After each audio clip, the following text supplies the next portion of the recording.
Good afternoon, everyone. I'm Larry Kelly, the chairman of the board for West Kentucky Community and Technical College. I'd like to welcome everyone to this meeting.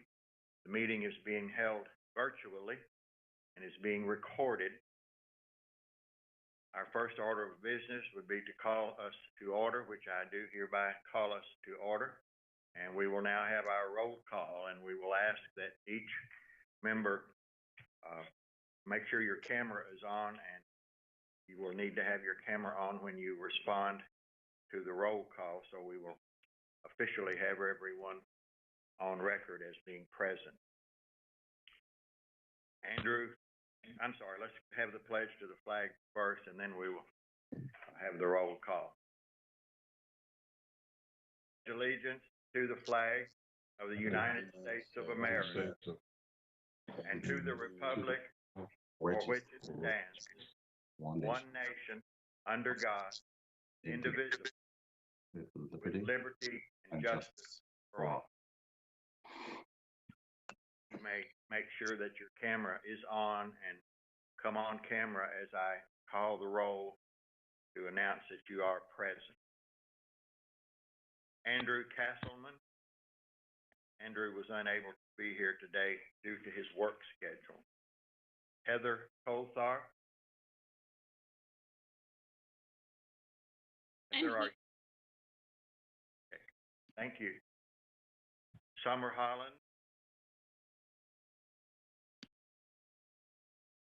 Here, Chairman Kelly. Thank you. Larry Kelly, that's me, and I'm here. Dennis Lacey. Dennis?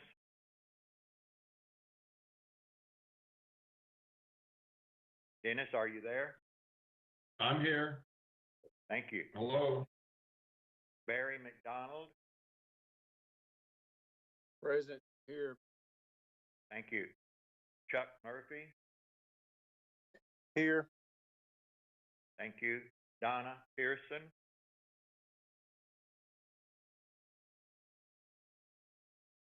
Donna, you there?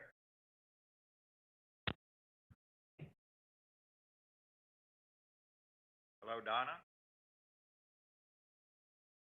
Did you ever come on? I'm here. Can you hear me? Yes, thank you. And Chris Rohde. I am here. I'm here. We have a quorum, so we can proceed with the business of the day. Would like to remind each of you that are on this virtuous meeting to mute and unmute as you move through the day and the meeting, and to keep feedback down. So if you're not talking, please mute, then unmute when you get ready to speak. The next order of business would be the approval of the March 3rd meeting that we had, and you were sent copies of those minutes. Presume that you've had time to review those. Are there any additions or corrections that anyone wants to make note of? Hearing none, we will again ask you to turn your camera on, if it's not on now, and unmute your microphone, and we will ask for a motion to approve the minutes. I move we approve the minutes. Motion was made. Second, please. Chris Rohde, second. Okay. Motion has been made and seconded. Any further discussion? If not, all in favor, please signify, and I'll begin speaking. I will again call the roll, and please vote yes or no. Heather Coltharp. Yes. This is the motion to approve the minutes. Thank you, Heather. Summer Holland. Yes. Thank you. Larry Kelly, I vote yes. Dennis Lacey.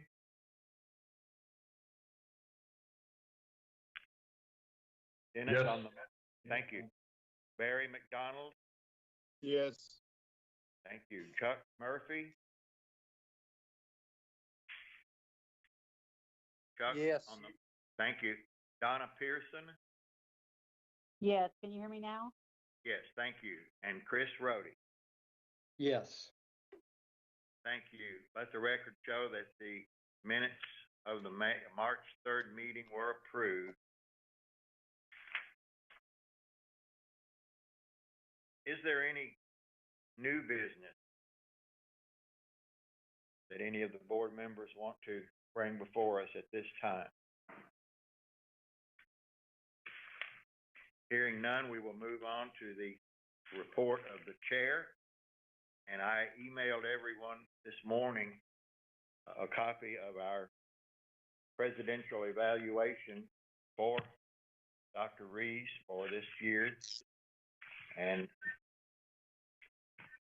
we will summarize that after the meeting today. Our vote on the evaluation, I will prepare the final draft of the evaluation and send that to Dr. Box at KCTCS in Versailles.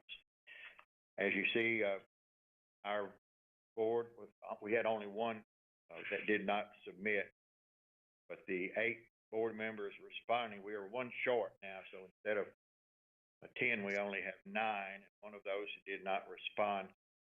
So we had 8 voting members, and we, as a group, gave Dr.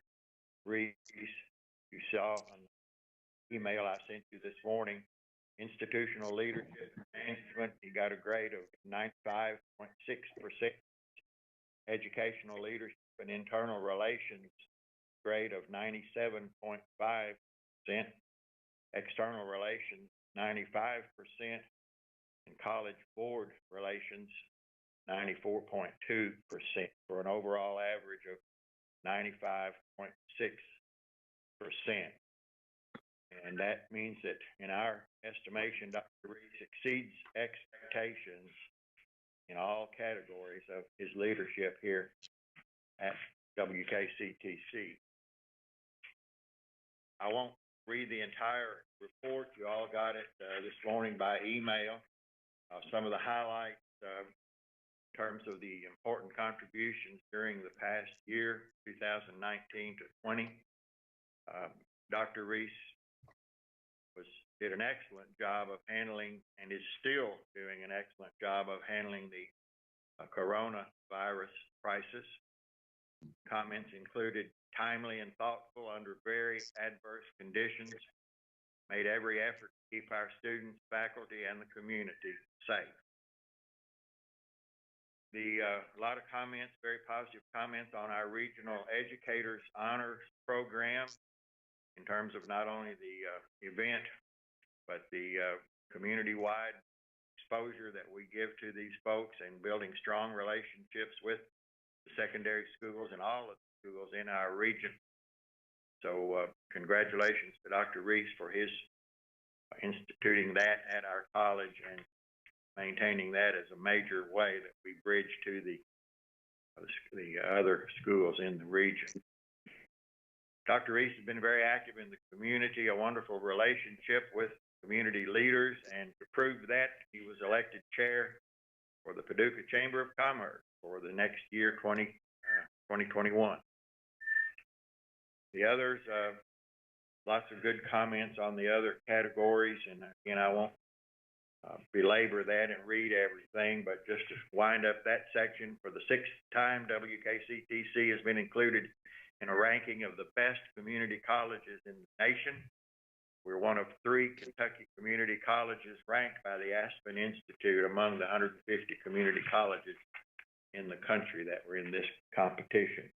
We're also one of 30 community colleges selected as 2020 finalists for the Bellwether Awards, and we were named the #1 community college in Kentucky by bestcolleges.com for 2020. So those are the comments that we made and the information that we will include in the evaluation to Dr. Box for important contributions during the past academic year. The next section, we were asked to focus on issues and concerns for 2020 and 2021, the upcoming academic year. And of course, the major concern is the rebuilding after COVID-19, restoring the institution to normal or the new normal that we hear so much about, making sure students remain the central focus as well as the well-being of faculty and staff. One of the members pointed out that student needs will increase rapidly and the college must be prepared to assist them with planning and strategies to take care of their needs this particular time, making resources available to them and implementing these strategies to get the campus open and running smoothly again and safely for all.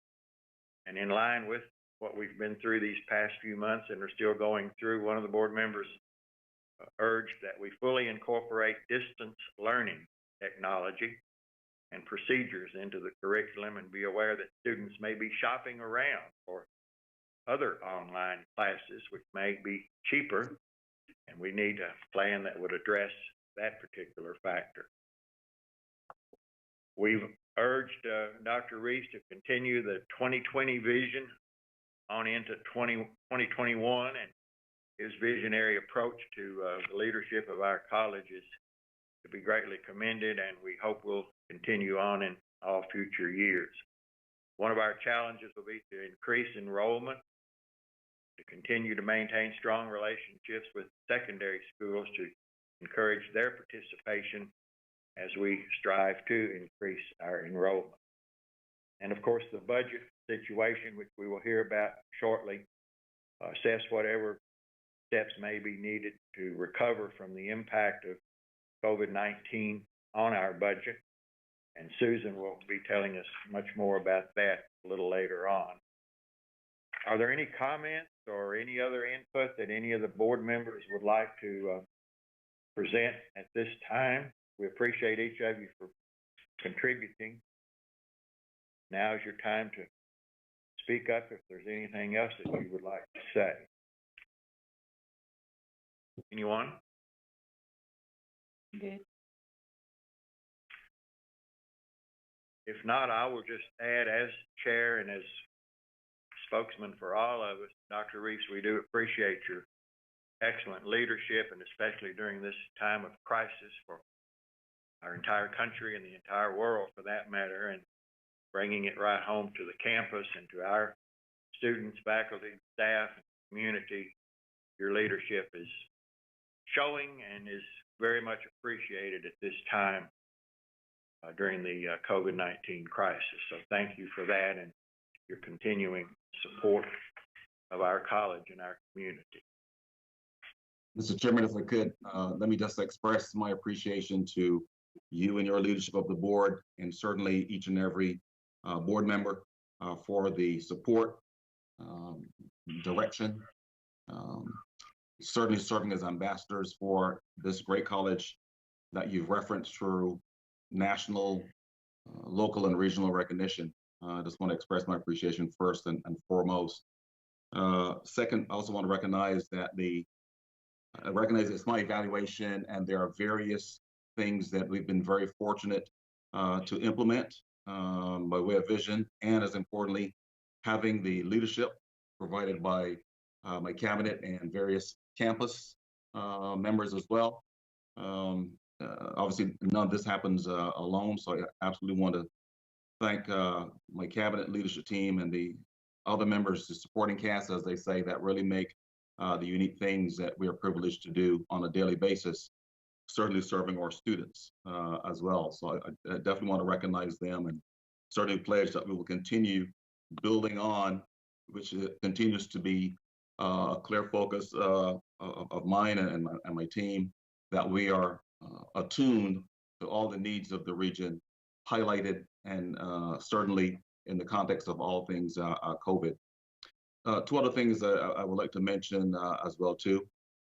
You referenced some real important areas, including enrollment and obviously COVID-19, budget, and so the different reports under my area. we will be able to provide some added context and some updates in this very fluid situation that we are in. So definitely want to commend everyone again for making it happen. And certainly, third and not least, definitely want to express my appreciation to all of our students who, when all is said and done, had to make major adjustments in this new normal, as you define, and certainly their ability to adapt, modify, and adjust. The first key marker really was around that spring break area back in March, and we haven't looked back since. And so definitely want to pay homage to our students as well. So thank you all for this opportunity to continue to serve in this role for the past going on 4 years. Thank you, Dr. Reese. In looking back at last year's evaluation, I noticed that our cumulative average for Dr. Reese was 93%. He's come up to almost 97, which is almost 3 points. Dr. Reese, if you do 3 more, you'll be at 100% next year. So we don't get no better than that, as we say in West Kentucky. Unless you adjust the scale beyond 100 points.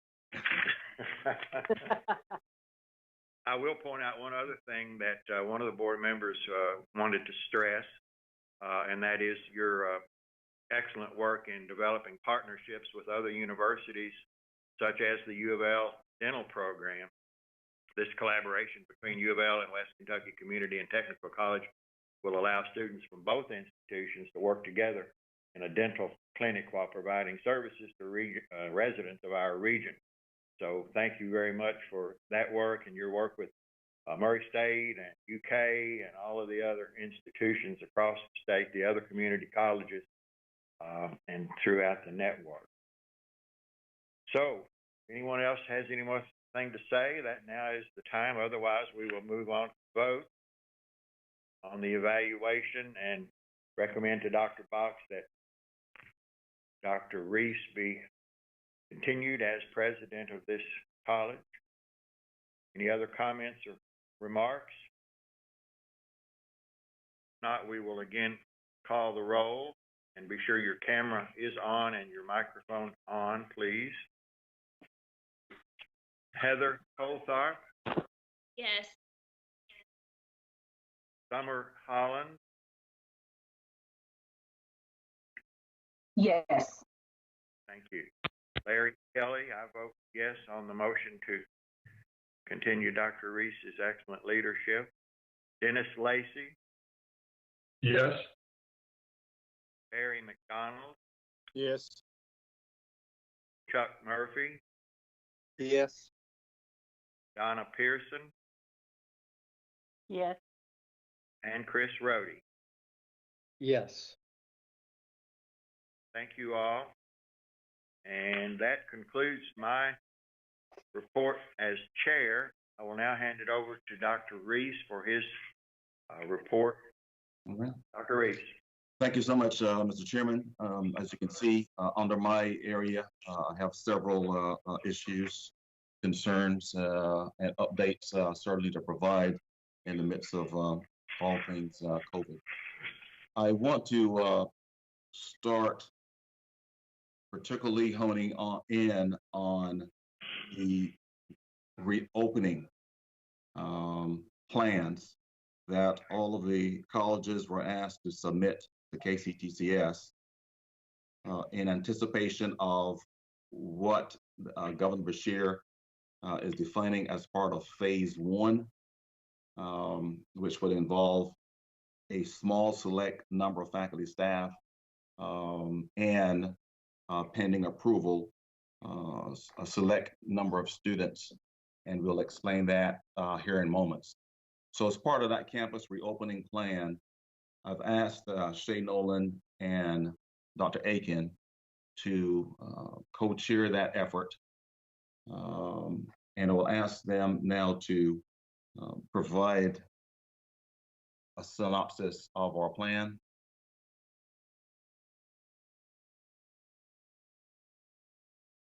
Thank you, Dr. Reese. As Dr. Reese noted, West Kentucky has submitted a plan to reopen to the Kentucky Community and Technical College System. The plan is both comprehensive and specific in certain areas. So West Kentucky will be closely monitoring the Kentucky Healthy at Work site, and if we are allowed, when we are allowed to bring back students to campus to complete those laboratories and clinicals that they were not able to complete remotely in the spring semester, we will be following the guidelines that are specific for each industry. So for instance, when healthcare guidelines were published, we have a dental assisting program, and we would follow the dental assisting guidelines, the dental guidelines for our dental assisting programs, and likewise follow the specific industry standards for other areas.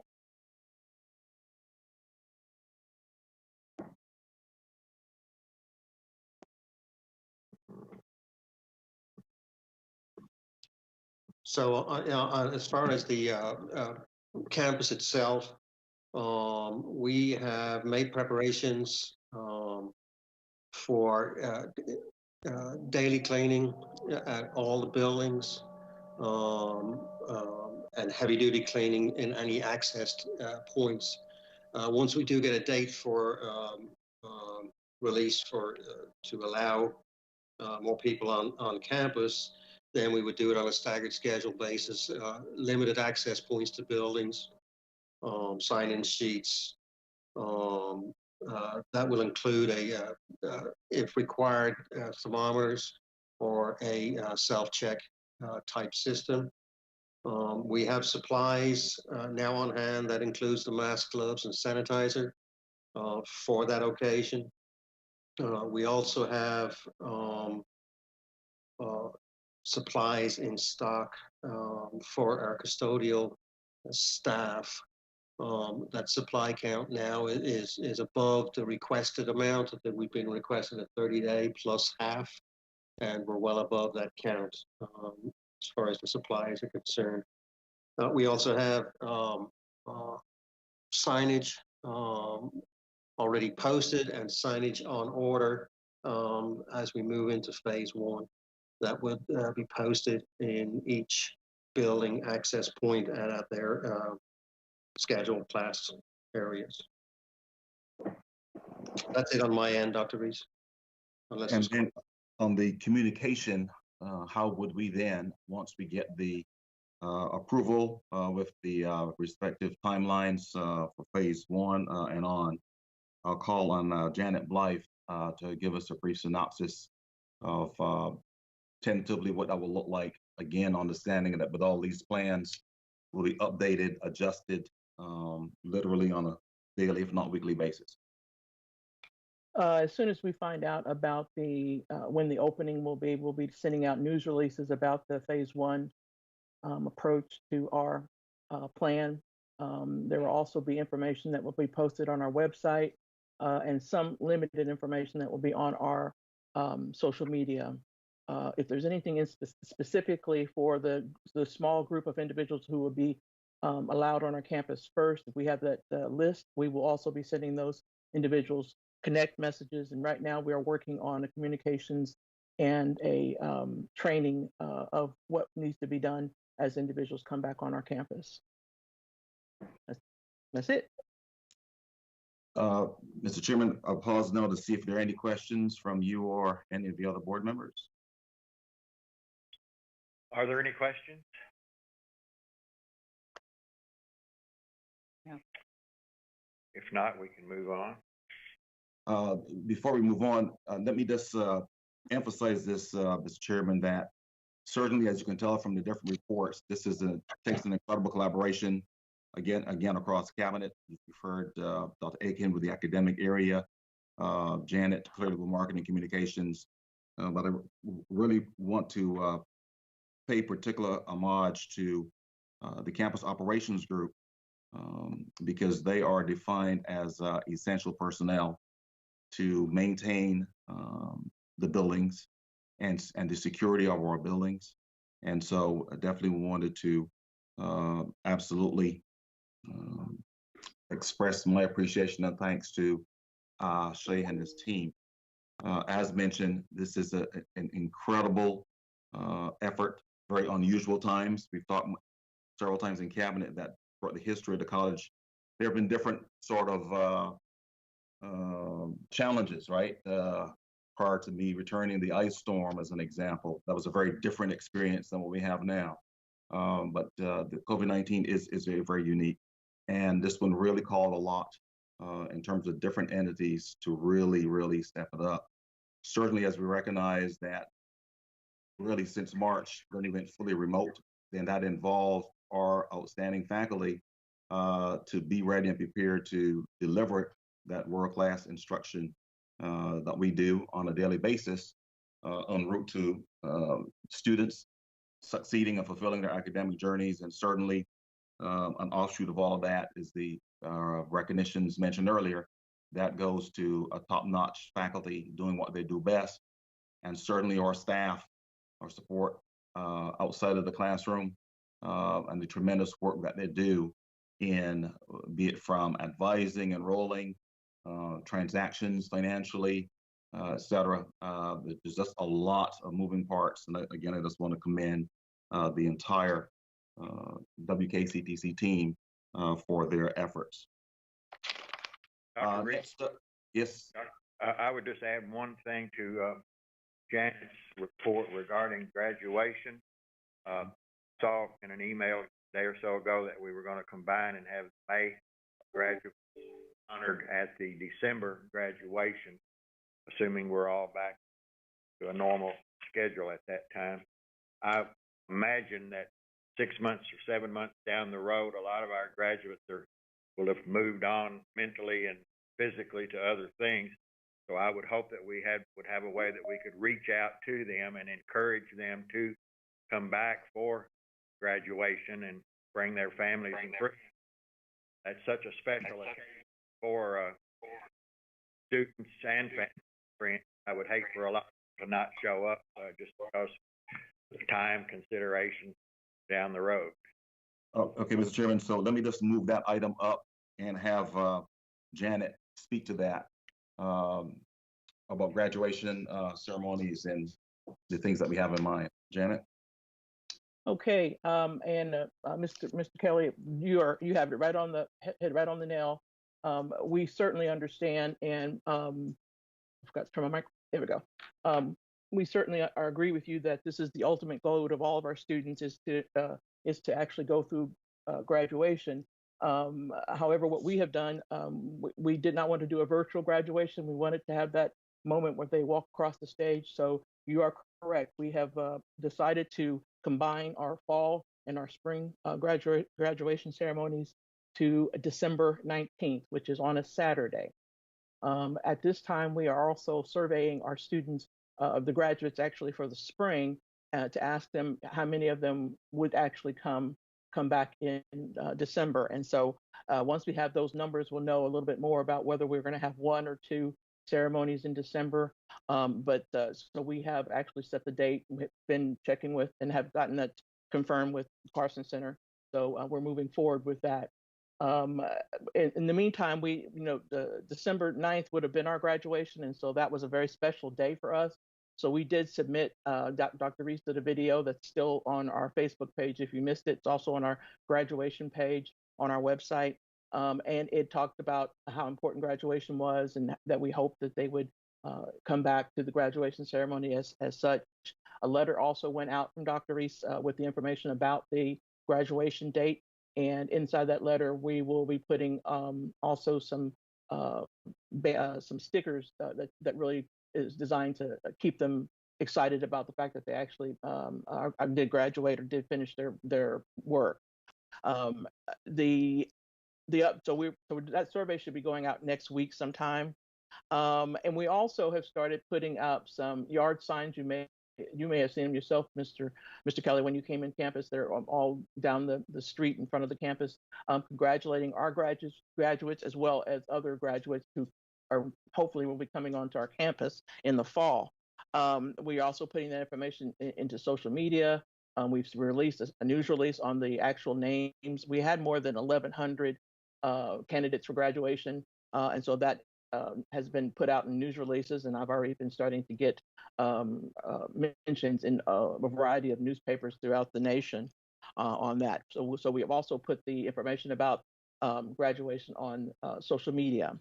And so let me stop right there with graduation. Anybody have any other questions about that? I would say that as soon as we get a little bit closer to graduation, I'm sure that our graduation coordinator, Tammy Thompson, will be getting back with the board as far as setting, making sure that you know when it is and where you're supposed to be and all of that for graduation. But are there any questions that I can answer about that? Okay. So the other area that I was supposed, oh, wait a minute, it's not listed on here. Dr. Reese, did you want me to talk about honors? Yes. Okay.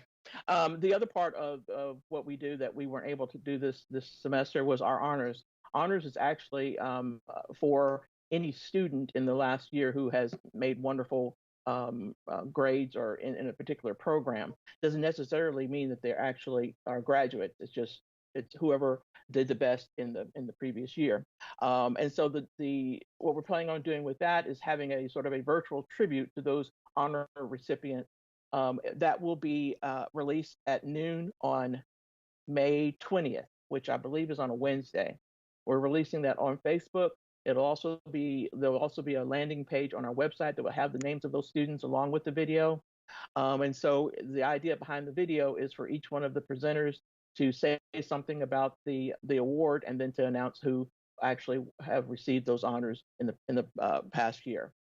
So we're really excited about that. We hope that you will come to our Facebook and cheer on those students, just like graduation and just like with our retirement video, which I hope some of you also saw.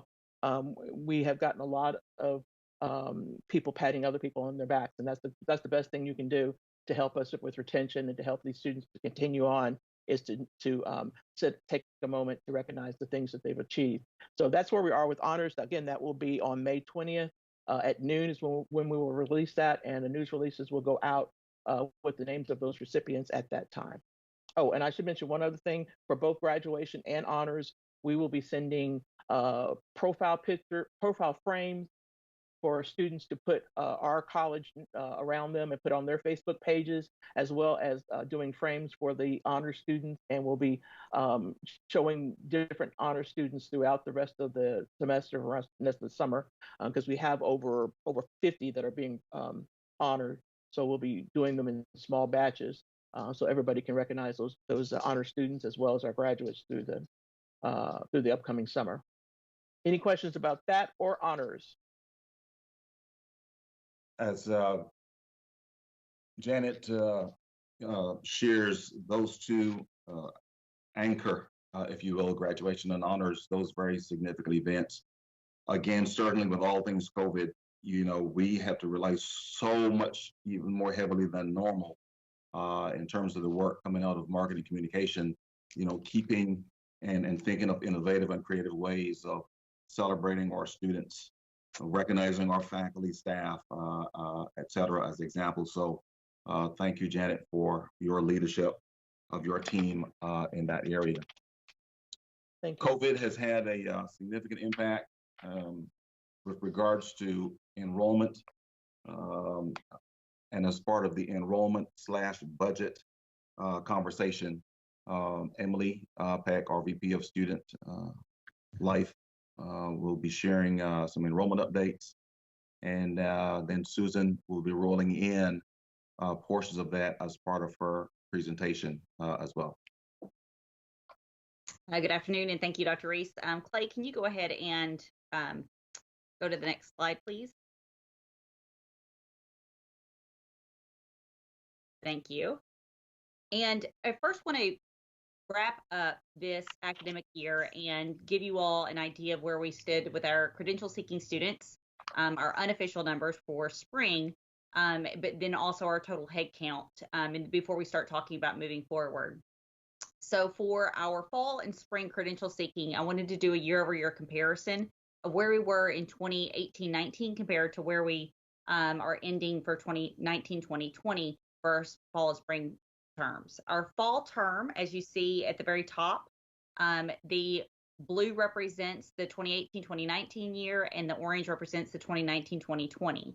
And for our fall term, we ended up about 4% below our credential seeking students for that term at 3418 compared to the 3577 the prior year.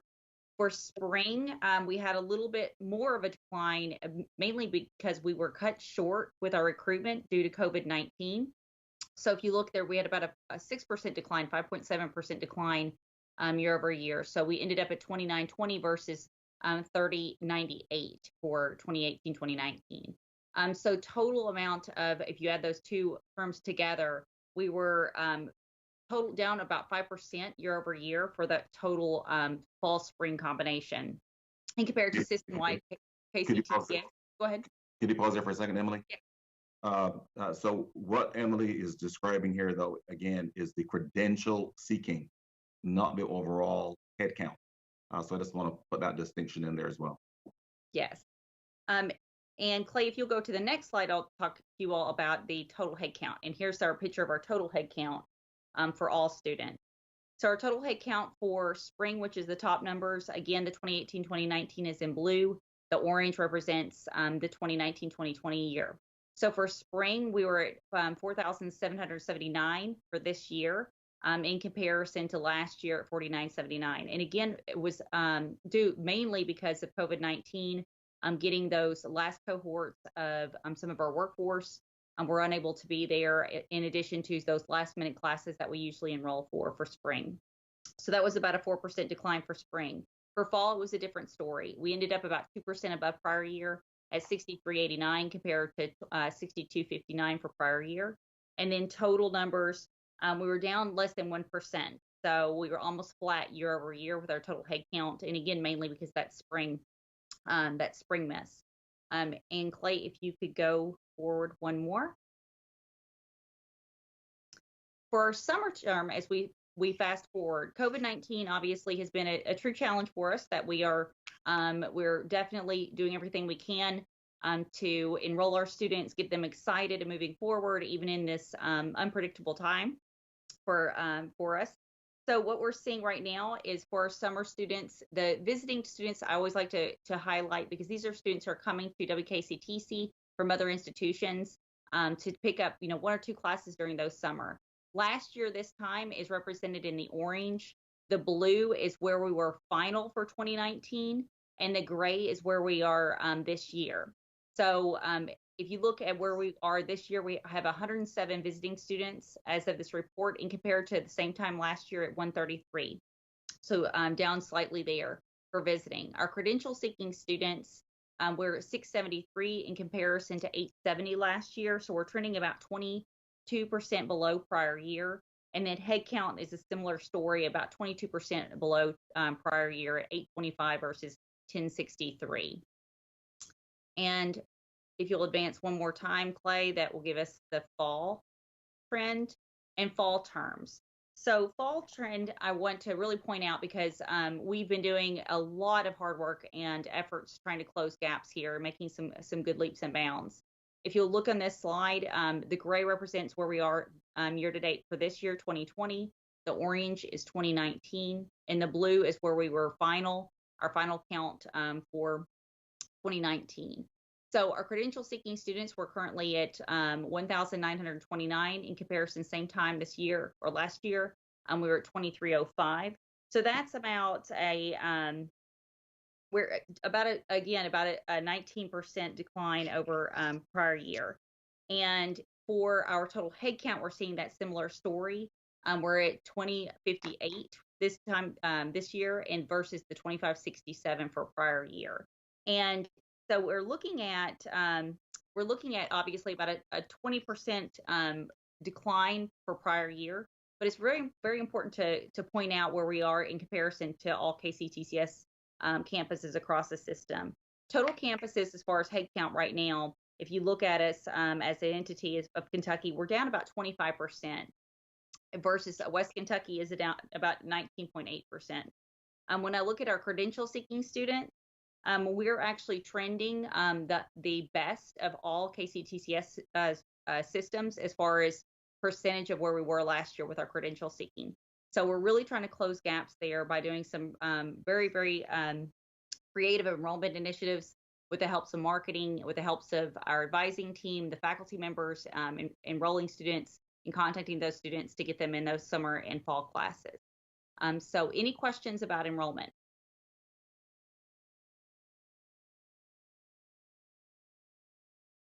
All right. Emily, Yes, Chairman Keller. this is Larry. In all of the talk about all of the massive unemployment numbers, worse since the Great Depression, what, if anything, can we do to reach out to some of those folks who not only got laid off but may not be going back? Because depending on who you listen to on the news, this could have lasting impact even after sort of, go again. To some extent, are we looking at what we might do to reach out to some of those folks? We are, and looking at planning, we could have two swings, and this is what experts have said across the nation. We'll have either a swing to the positive, due to many people looking at gaining additional skills that may be unemployed, or what we're seeing right now is a lot of people that are uncertain about the environment, so they're not willing to take that next step and go back to school. So what we're doing to plan for that is reaching out, of course, to our partners in the community. I've done several emails to some of our larger partners that I understand that have had to furlough employees to say that we're here.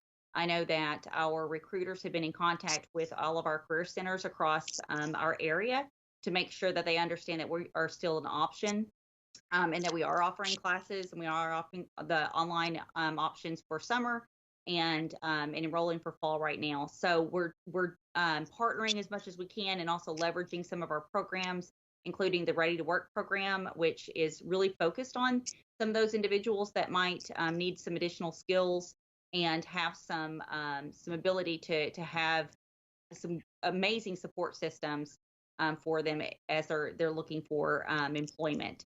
So those are some of the initiatives that we're doing to help with those displaced workers. In addition to, of course, all of the other activities that we're doing, along with a lot of marketing to these individuals by geofencing and outreach, and really trying to make sure that we're doing everything that we can to show the people that we are an option if they're not working, getting those additional skills to get them from underemployment to actually employable in some stable positions is what we're doing. Let me also, if I can, briefly bring in Kevin O'Neill, so give him a moment to gather his thoughts. He's always ready. Just to give also a quick synopsis in terms of, workforce training, maybe some ways he's keeping engaged with business and industry, and he has some great addition to his staff regarding apprenticeships. Kevin? We're meeting, yes, sir, thank you. We're meeting regularly with Career Services. There's a morning meeting every Wednesday, every 2 weeks with career centers, and we're closely aligned with them, so we know those layoffs, Larry, that they talk about, and we know that we can actually focus there. We've also worked with the Kentucky Chamber of Commerce. They just recently put out data that we can also glean information from, so we can reach out to those, as well as economic development leaders here locally. So we're staying in the loops with several different groups. Okay. Are there any other questions there? Hearing none, we'll bring Susan in. Susan is going to talk about obviously the budget, which is a major item for the board to vote on. And as she presents that information, I'll also loop her and probably tag team with Emily a little bit regarding the CARES money as well.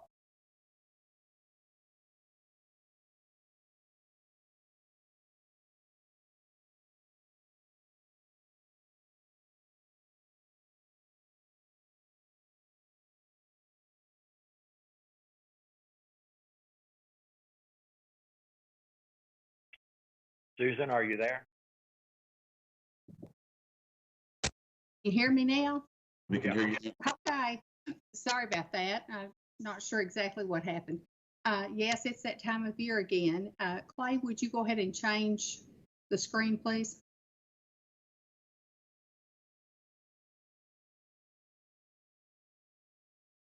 Clay, It's changed. okay.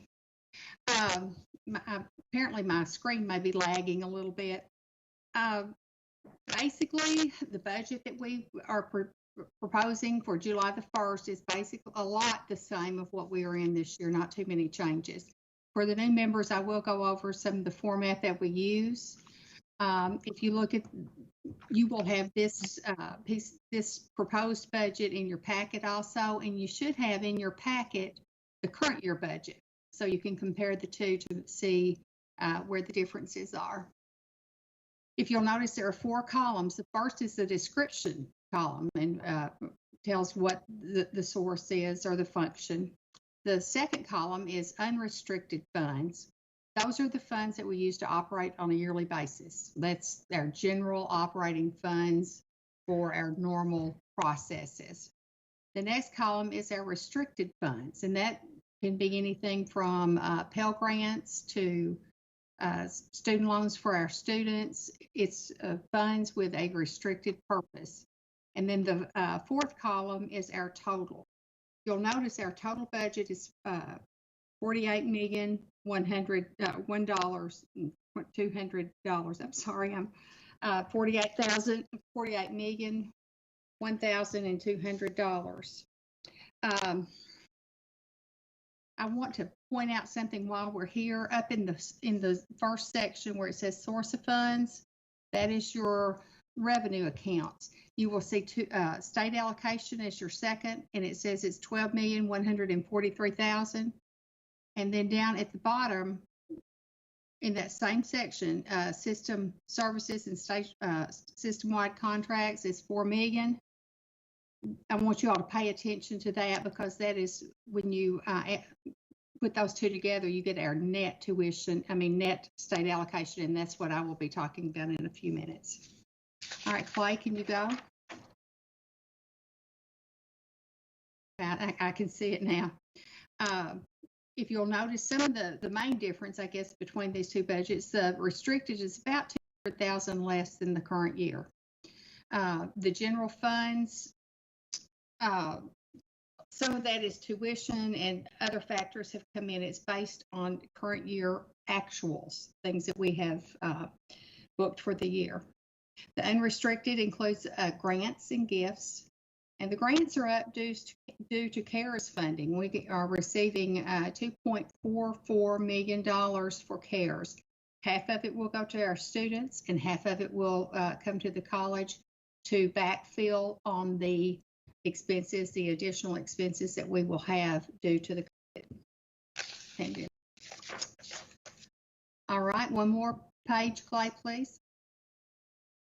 All right, the first section that was in the top where it says sources is 7 main categories.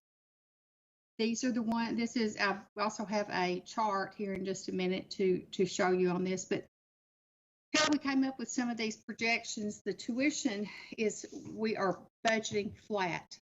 We are taking the actual credit hour production, or the dollar amount for every credit hour that we produced, and we are putting it to our new tuition rate. The current tuition rate this year is $174. We're hoping and we think that it's going to be approved at $179 with a $5 increase. We aren't sure 100% on that right now, but it's the general feeling from KCTCS. It will require board approval in June. Yeah, we will know for sure in June, but that's what we have based it on right now. The state allocation, we use a net on that, the two that I pointed out on the first page. Then there's the non-credit tuition. That's our workforce dollars. Anything that comes in, some of our nurse aid programs fall under this. We have private funds, which can be, some grants are unrestricted, many of them, but some of them can be, and some of them can be from gifts. Sales and services, where, our cosmetology brings in funds. We have testing services that we offer, that would be sales and services. Other sources is mainly reserve that we have had from prior years that we carried forward. All right, Clay, can you change? Okay, this is what it looks like with the amounts, with the revenue sources. As you can see, the tuition is by far away the biggest income that we have, followed by state allocation, which is about half of what the tuition and fees runs for us. And this gives us our reserve and our other, and you can see it more in a graphic form. I know some of you all like the graphs. All right, Clay, go on. All right, let's look now. We've looked at how we're going to generate the revenue. Let's look at how we're expending it. We're going to look at 9 different areas on this. And the first, of course, is instruction. That's your faculty and staff salaries, operating benefits. Public service is in there. That would be your TV department, your kitchens, cafe, things that are not directly related to instruction. The next would be academic support. That your lab, the lab specialist, and your administrative support.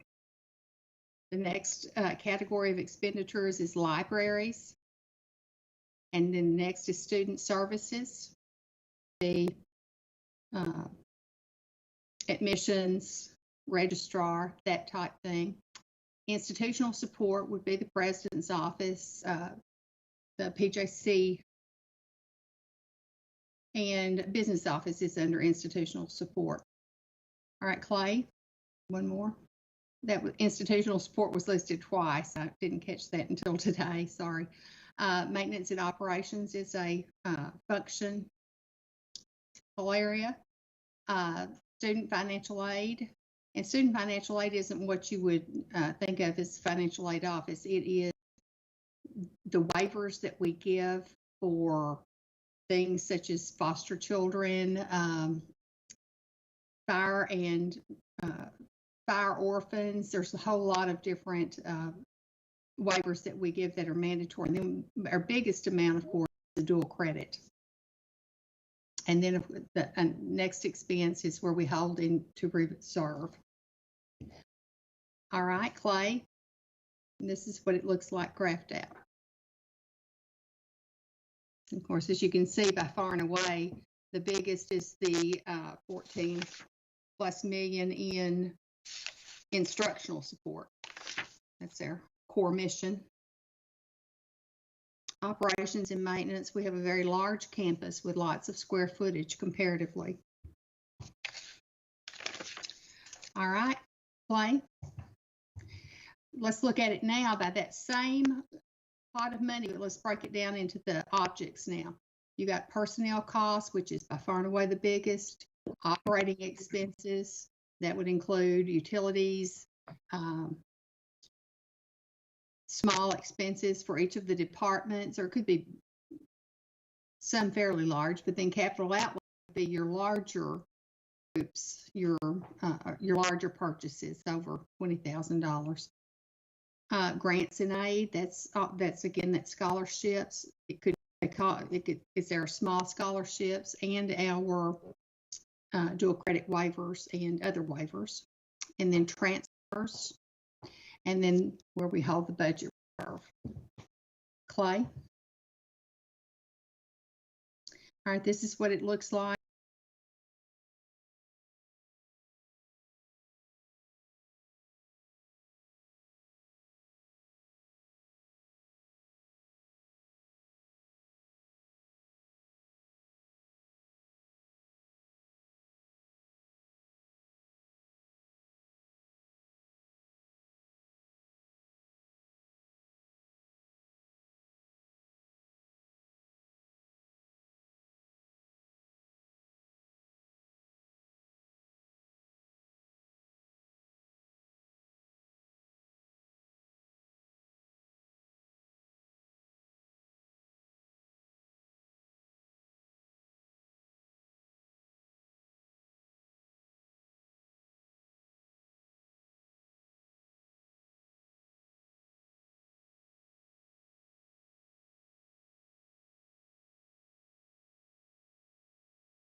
bring candidates to campus.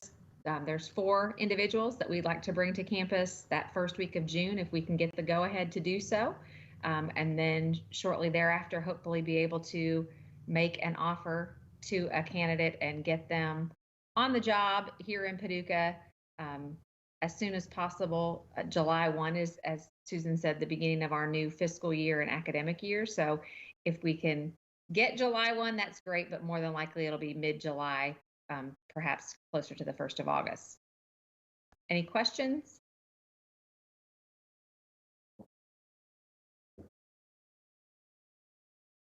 Thank you, Bridget. I should mention as I wrap up my comments, Mr. Chairman, that by way of the COVID process, that Bridget will also be serving as our Healthy at Work Director. Am I saying that correctly, Bridget? I don't know, Dr. Reese. Healthy at Work czar sounded much better to me yesterday. That's right. She'll be our czar, working in collaboration with Shay Nolan and Dr. Aiken. Certainly, as we can see by way of this meeting, you just do this and multiply it now by several thousands of students. So again, that's why I really want to commend the IT team who's here keeping this all together, and certainly what faculty deal with on a daily basis as they provide instruction. If I can, Dr. Aiken, maybe briefly just mention about the summer classes and fall format. Okay, so we have moved all of our general education classes for the summer into an online format on labs that are scheduled as in person for the summer. And of course, being able to offer those classes is dependent upon the governor allowing us to return students to campus. In anticipation of that not being an immediate activity, we have kind of front-loaded some of those classes. So we have restructured them so that the lecture portion of the class is the first part of the summer term, and the hands-on part of the class would be in the latter part of the summer term. So we would be able to accommodate the needs of the students while ensuring safety.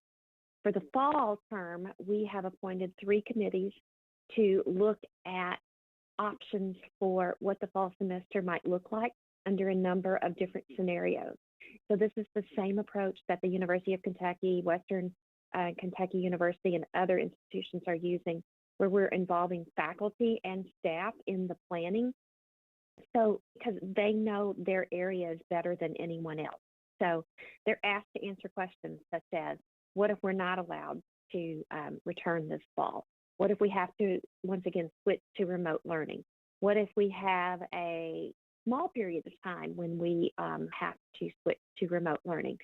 So they're going to develop some scenarios and some guidance for all of our faculty and staff.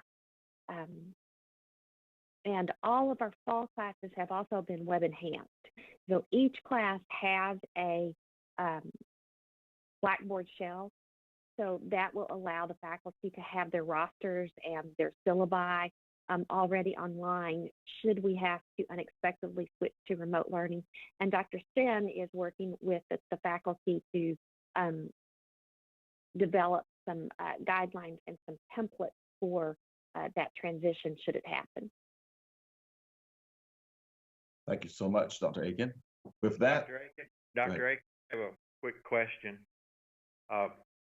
Just as a layperson looking in from the outside, how has the online learning, now that we've had to move into that being, for all practical purposes, the only kind of learning experience we were providing at this time, how has that, does that seem to be working? I mean, are the faculty members okay with how the students are participating, and do we have a way to get a handle on how they're doing as compared with a normal semester? I mean, that's been some interest to me to know how that was all working out. So we are actually going to track that data. We're going to look at the outcomes of students who were enrolled in in-person courses compared to their counterparts who were enrolled in online courses to see how that goes. We know anecdotally that there are students who just were not prepared for remote instruction. They signed up for in-person instruction because that's their preferred method of learning, and or because they don't have access to the technology that students who typically sign up for online learning have. So the college was proactive. We did the best we could. We provided not only laptops, but desktops to students who had internet access to help them. The faculty were wonderful. I mean, they went over and above reaching out to their students. They did a wonderful job in terms of making that transition. But again, when you have students who were not prepared for that transition, it's difficult to reach out and capture every student. Some of our students in some of our programs, for instance, our nursing program, the associate degree nursing program, was able to convert all of their in-person laboratory activities to online simulations, and it worked wonderfully. So those students are actually able to complete on time. They were able to do the same thing with the practical nursing students, but the students themselves had more trouble. So we're looking at it in terms of students who have more challenges financially, have more challenges with the technology because they may not have a current laptop. They may not have a laptop that supports everything that's needed. They may not have high-speed internet. They may be their internet access may be from using their phone, and you run out of minutes if you're a prepaid phone user. So there are a number of challenges that have been associated with transitioning to remote learning, and it's been hard on everyone. Student Services has done a great job in terms of helping to reach out to the students and offer encouragement and support. We hope we don't ever have to do this again, but in real life, we know that we may. So we're trying to learn from our spring semester so that we can be prepared for the fall. Let me, for 30 seconds, bring in and cue up Kate Sen. Dr. Sen, as Renee referenced, is our online coordinator, and she's done tremendous work in both the training of faculty and the outreach to students, to see if she has anything else to add. Since West Kentucky had been at the forefront of online learning, a lot of our faculty members had already had some exposure. So from the faculty side, we were in good shape. But Dr. Aiken touched upon many of the challenges that our students had. Our faculty are being very proactive this summer in preparation for the fall in case this happens again. With that, Mr. Chairman, that will conclude my portion. And again, thanks to the entire team and certainly to all the members of the board. Thank you, Dr. Reese, and all of you who participated. And I'm just in awe of what a fantastic staff, faculty that we have here at this institution. And my hat goes off to you. Go through this and to be able to sit here on May the 12th, knowing that we have not only survived, but we've made the best lemonade of the lemons that we possibly could. And thank you so much for what each and every one of you have done. On one other note, and Dr. Reese, have we heard anything about our vacancy on the board? Any report on that? I understand the governor's been a little busy lately, so may not have an appointment yet, but do we know, is that moving along? Or no update yet, sir. The governor, as we all know, has been a little preoccupied with all things COVID, but we have not gotten any update pertaining to that at this time. Well, I think I am either already, my term is already expired or is about to expire, so I guess we'll see what happens with both the current vacancy that we have and then with my vacancy. Is there anything that I need to do or that anyone needs to do if we want to reach out to a prospective board member what do we do? Just have them contact you in your office to send in an application? Is that the procedure? Yes. If anyone that's currently serving on the board has a suggestion for anyone that might be a prospective board member, well, then please see Dr. Reeves. We need to have all hands on deck, and right now we're one short. What about the student board member? When will we know who the new student board member will be? As I understand it, I believe that so April is typically when we do the student elections. Of course, with COVID, that has impacted that. So the last communication I received, and I guess Emily Octavia, who works with student organizations, can jump in. I believe the student elections then are going to be postponed to the fall. Is that correct? That is correct, yes. Okay. So we'll know that in the fall, Mr. Chairman. Okay. Anyone else have anything else to add? Any other comments? Everybody's been strangely silent today. Thank you for your participation. And if there is nothing further, I will use my gavel and announce the meeting adjourned.